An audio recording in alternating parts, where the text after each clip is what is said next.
Hello? Can you hear me? Good morning. Thank you. Just putting on my timer here. My name is Abhi Dutt, and a lot of you know me as Abhi. I am a spouse, a brother, a son, an uncle to Maria, who just went by, brother to my sister Hannah and her family, who come to Second, and a friend to many of you here today. My family is originally from India, and I'm a first-generation immigrant to the US. I grew up in 4 different countries, and I came to the US in 2005 to attend my undergraduate education at a small liberal arts college in the northwest corner of Iowa. I met Andrea, and I've stayed in the US ever since. Some of you may remember me from the time that I worked at Second during the year of 2015 with the building management team. And when I transitioned out of my role at Second, I started a grad program in a Master's of Counseling Psychology program at Avila, which I just graduated from in December, and I'm so glad to be done with that. Thank you. And now that I'm done with that, I work as a therapist working with youth who are homeless, experiencing housing instability in eastern Jackson County with a social service organization known as Drum Farm in Independence, Missouri. I'm also very excited to be part of the Open Table community. That is a new worshiping community that has kind of been an offshoot of Second Presbyterian Church and meets here every second and fourth Sunday and is hosting the conversation on race in a city divided. And I'm really excited to participate in my role as one of the trainers with Open Table's anti-racism training cohort. And it's training led by a person of color and a white person, and we go to groups in Kansas City and help facilitate the conversation on race and work with people to organize to end racism. I'm so grateful to have the opportunity to be with you this morning, and I know it's uncomfortable to talk about race, but I want to reassure you that I'm not here to blame or shame anybody. As far as I know, no one in this room is single-handedly responsible for global colonization and racial oppression and bigotry. However, I do believe that it's going to be up to each and every one of us to actively engage and participate in the process of deconstructing racism for it to ever become a reality. And I'm going to invite you to just be present with me during this time. I'm here to share a piece of my story and my experience with you because I think that's the best I have to offer. And I hope that I can also, in doing that, offer you some disillusionment. There's a quote by Pope Francis that says, "Lent comes providentially to awaken us and shake us from our lethargy." So when I use the word disillusionment, I mean it in the true sense of the word, which is the removal of illusion. For a lot of us, talking about racial prejudice and systemic oppression is so uncomfortable that we prefer to sit in the illusion as opposed to acknowledging reality. So it's my hope that the discomfort today may shake us awake from our lethargy. I'm going to start off by sharing an experience I had when I was an undergrad. I came to Northwestern College in Orange City, Iowa, and I was a music ministry major, fully expecting to have my vocation in the church. And the summer of my junior year, I applied for an internship at a church on a Native American reservation. So I got to the Mescalero Apache Reservation in South Central New Mexico that summer and was really excited to throw myself into the ministry of youth programming, music, adult Sunday school, and even preaching a couple of sermons.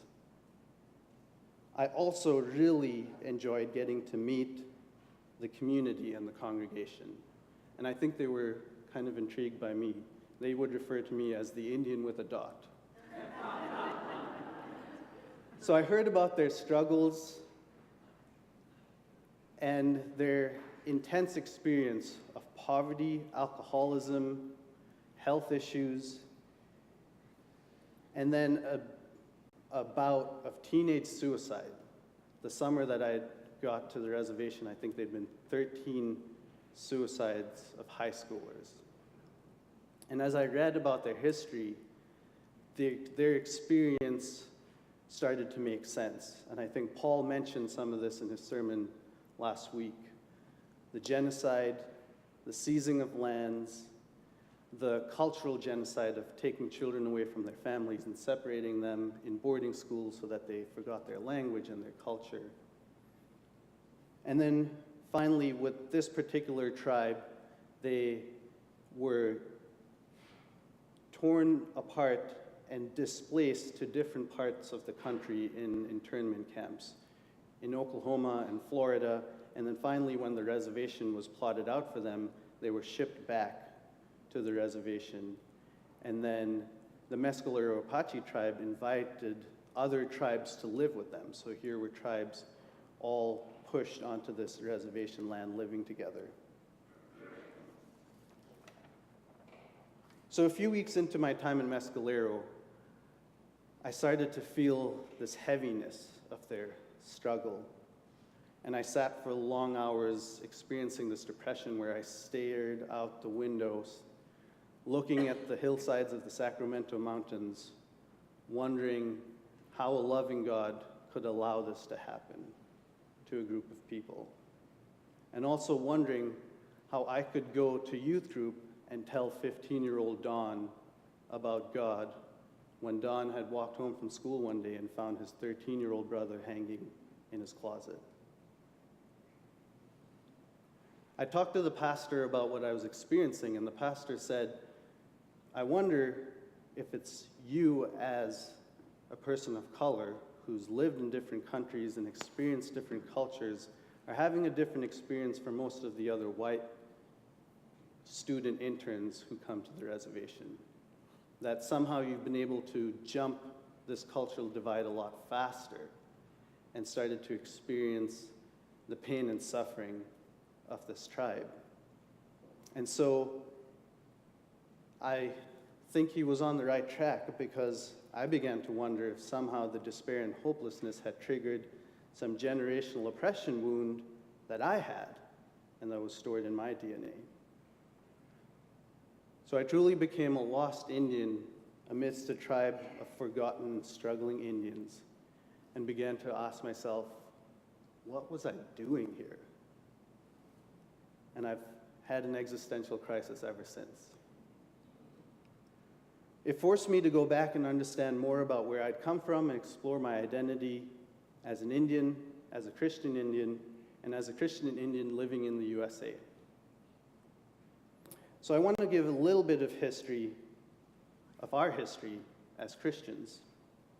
In the 1400s, Roman Catholic popes began to establish themselves as God's representatives on earth, and said that they could lay claim to any discovered land.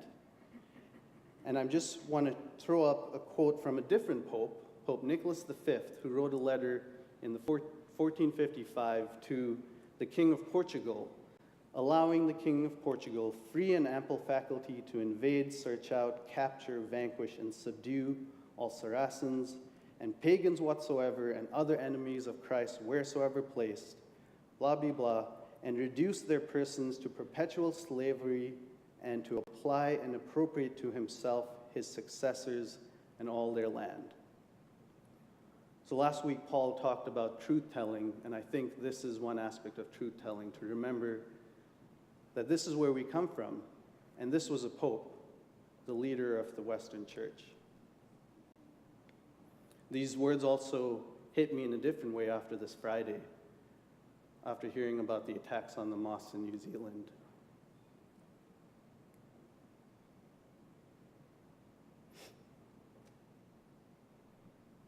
So documents like these, and there were a couple of other ones around this time that became the justice and the basis and justification for the slave trade out of Africa and colonization by European countries. It's also, I think, important to recognize that these documents are built into the Supreme Court of the US as far as its dealing in international law, known as the doctrine of discovery. So it's important to remember that the church has been co-conspirator in colonization. I want to introduce you to a different European man named William Carey, who was a British Baptist missionary and wrote an essay, An Inquiry into the Obligations of Christians to Use Means for the Conversion of Heathens.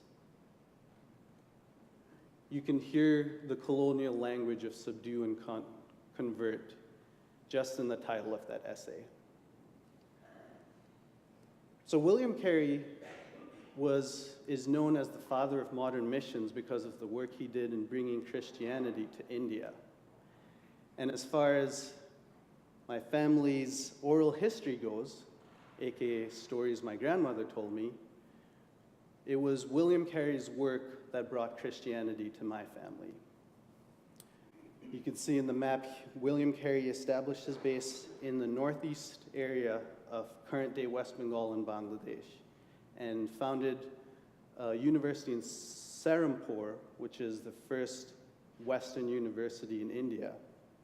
And then his missions moved further south to the state of Andhra Pradesh, which is where my parents are from. And it was my great-great-grandfather who was converted to Christianity through this mission work by William Carey.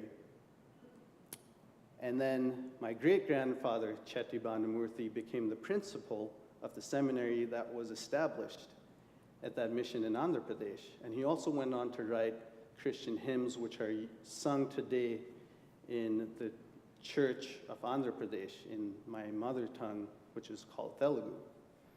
My grandfather was a principal in Christian schools, and my own dad has dedicated his life to Christian mission work around the world and Christian education, which he currently does in Nepal at a seminary. So when I came to do my undergrad education in the US, I was following in their footsteps of having vocation in the church. But I also didn't do it, it wasn't because that was expected of me, but because I believed that my faith should have implications on how I live my life. However, after my time on the reservation in Mescalero, I started to be haunted by this question, that was I participating in the process of colonization the way my own family had been colonized? So my experience of disillusionment caused me to develop a critical mind about my worldview, my faith, and my experience of privilege and oppression. And yes, privilege, because on August 15, 1947, the British Empire left India and conceded power back to India. And so, when I grew up in India, every day on August 15, we would celebrate our independence from the British Empire. And I think as a child, I got to participate and enjoy the fruits of liberation. My privilege stands in that a lot of people in the US today have not had that opportunity because colonization and its effects are still very much active in the US. My ancestors also had the access to education thanks to the British, which a lot of people cannot say.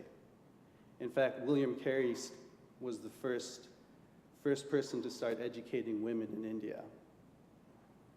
But a lot of people in this country, especially African American people, had their education denied from them.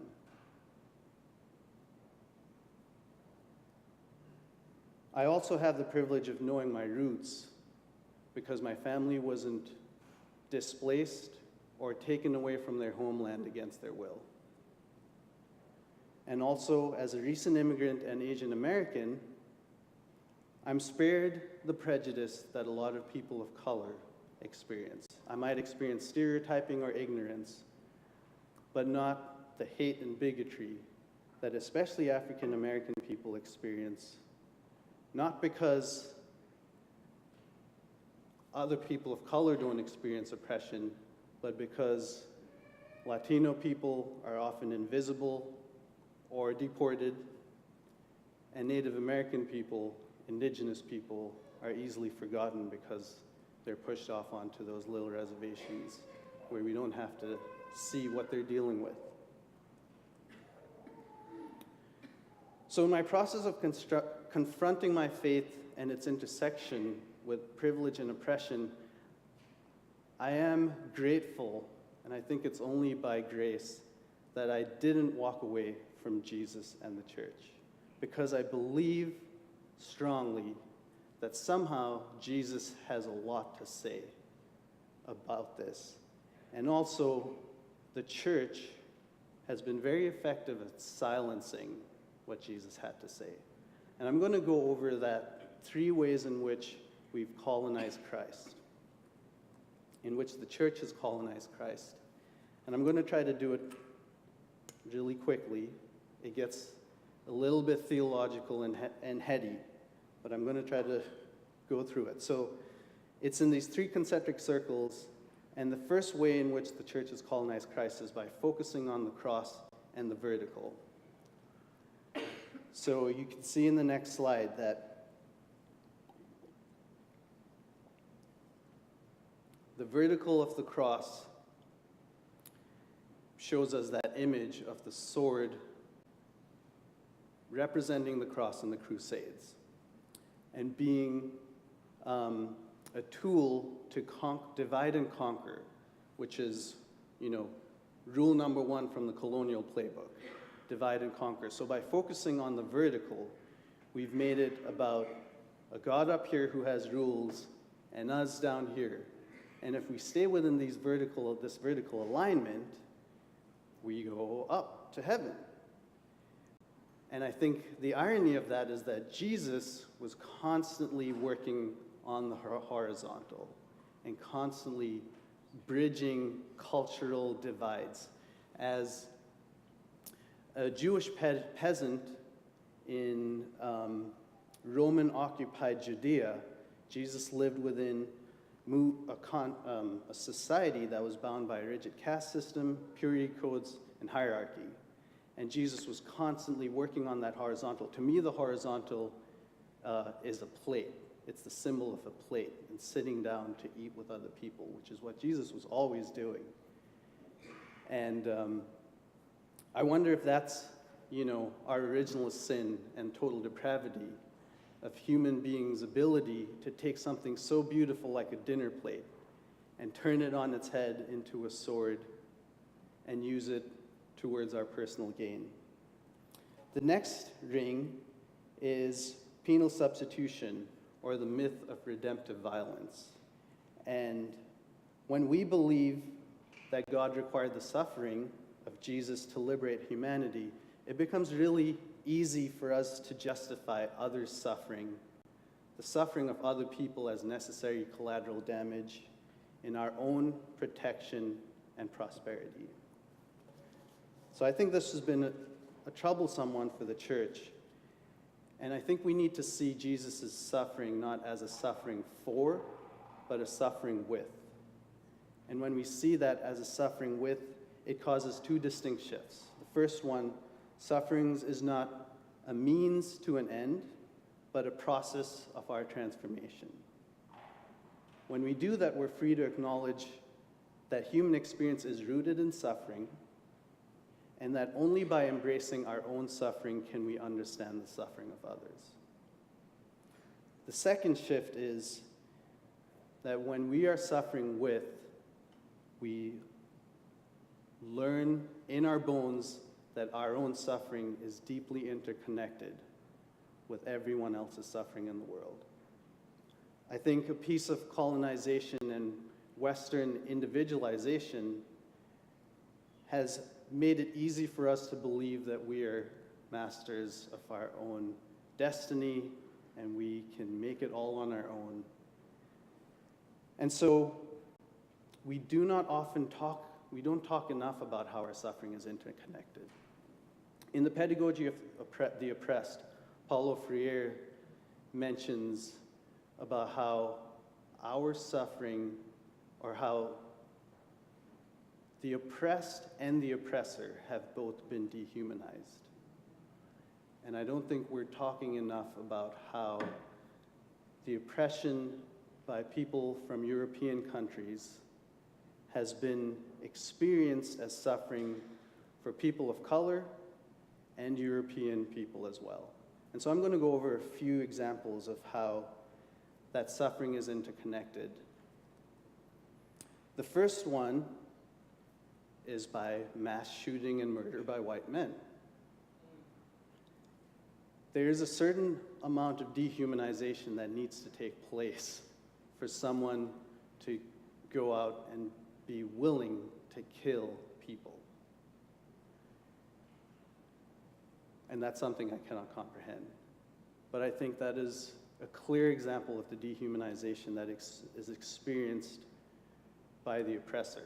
If you've been watching the news, you saw that the person who was responsible for the shooting in New Zealand walked in and was smiling, walked into court and was smiling about it. If that's not dehumanization, what is? Another way in which oppression has caused suffering is through patriarchy. When we develop a view of masculinity in which men are emotionless figures who are meant to dominate the people around them and manipulate their environments, we as men, regardless of the color of our skin, are experiencing suffering that is tragic and dangerous. And often women and children are the ones who experience the worst of that.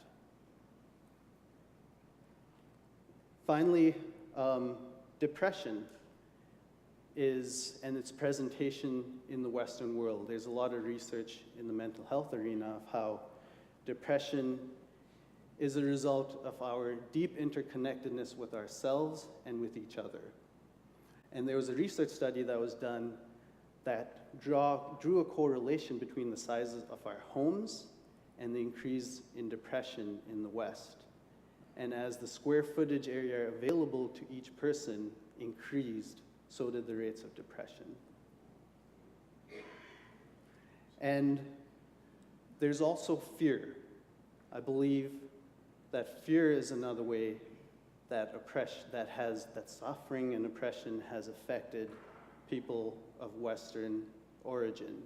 If you think about cops shooting unarmed men, especially black men, the only way to make sense of that is an intersection of deep prejudice and unbearable fear.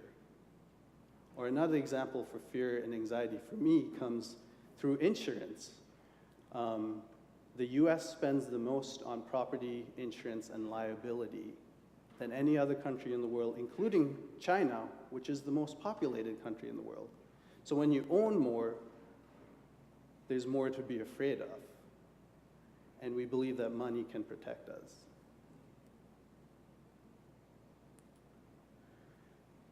These examples bring me to the quote that comes from Aboriginal wisdom that we credit to Lilla Watson, but she's too humble to take credit for it because it's a process of Aboriginal activist history. And the quote is, "If you have come here to help me, you are wasting your time. But if you've come because your liberation is bound up with mine, then let us work together." Understanding that our suffering is deeply interconnected is extremely vital to the process of working together and liberating ourselves from the depths of colonial oppression. My final piece of the Colonized Christ is emphasizing Jesus' divinity over his humanity. So the guy came and suffered as a human. Why don't we let his suffering have some meaning to us and give him the recognition of having to live as a human? And there's plenty of examples of this, but I picked the scripture from Matthew 15 and Jesus' encounter for a Gentile woman because seeing Jesus' humanity in this story is really helpful. I'm going to read from it real quick. From there, Jesus went to the regions of Tyre and Sidon. A Canaanite woman from those territories came out and shouted, "Show me mercy, Son of David. My daughter is suffering terribly from demon possession." But he didn't respond to her at all. His disciples came and urged him, "Send her away. She keeps shouting after us." Jesus replied, "I've only been sent to the lost sheep, the people of Israel." But she knelt before him and said, "Lord, help me." And he replied, "It's not good to take the children's bread and toss it to the dogs." This one has always been a troublesome one for me, because how could Jesus say that? How rude. Maybe first century rudeness was different from ours, but really? She said to Jesus, "Yes, Lord, but even dogs eat the crumbs that fall off their master's table." And Jesus answered, "Woman, you have great faith. It will be just as you wish." And right then and there, her daughter was healed. I believe if we see Jesus' humanness in this story, it makes a little more sense, because this woman called Jesus out on his prejudice. And even as a Jewish man, in his context, he did have some privilege. And she helped him see that, and that's what changed his mind. So what do these ways in which the church has colonized Christ mean for us and our day-to-day experience living in a racist system? I'm going to go over 3 ways in which I think this can apply to our day-to-day experience. And you see the 3 rings sort of mirror what we saw with Christ. And it goes on 3 levels: our intrapersonal, that's within, interpersonal, between, and then the systemic and the institutional. So I'm starting with intrapersonal because doing our own work is probably the most important thing we can do as far as addressing racism today. And I speak of that work in terms of IRS and IRI, which is internalized racial superiority and internalized racial inferiority.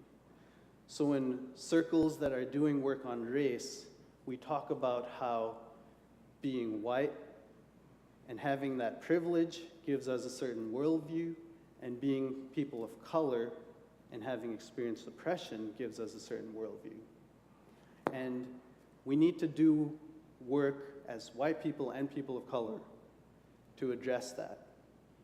I think this framework is echoed in the Lenten ritual that Paul talked about last week of the glitter and ashes, and that the ashes need to remind some people of their humanity, while the glitter is there to remind some people of their divinity.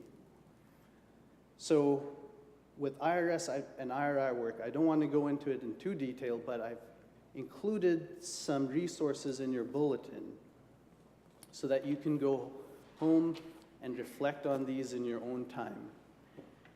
There's Unpacking the Invisible Knapsack by Peggy McIntosh, which is really great resource on white privilege. An article that's a quick read on internalized racial superiority as an illness. And the 4th resource, which is Racial Identity Caucusing for IRS and IRI. So this is for people, white people and people of color. to go back, and this leads into my second level, which is the interpersonal and the interconnectedness. So the work that we do together needs to start with people of our own background. So unless we do the work with other white people meeting together and people of color caucusing to talk about their internalized racial experiences, we're not going to have the ability to come together and work together in ways that are peaceful, harmonizing, and effective. And finally, the systemic and institutional level. And this is where things can get nitty-gritty, but it goes back to the vertical and the systems of hierarchy that we've established in our systems and institutions, and finding ways to level it out so that we're sharing power or giving up power. Recognizing that all our systems and institutions in the US were built upon colonization and white people being in power, and for us to ever make any change, we're going to have to address the vertical and learn how to share power. So I'm not going to obviously go into that in detail too much, but I'm going to leave you with the cliffhanger that Second Presbyterian Church is hosting one of the anti-racism trainings that the Open Table is putting on April 7th at 11:30. So April 7th, come to our training and you'll hear more about addressing power in systems and institutions and finding ways to tap into your power, leveraging your power in the context where you have it to address systemic racism. So that's going to be on April 7th. And with that, I wrap up. Thank you for your attention. Please take time to go home and check out those resources, and I think you'll find them very interesting and valuable. Thank you.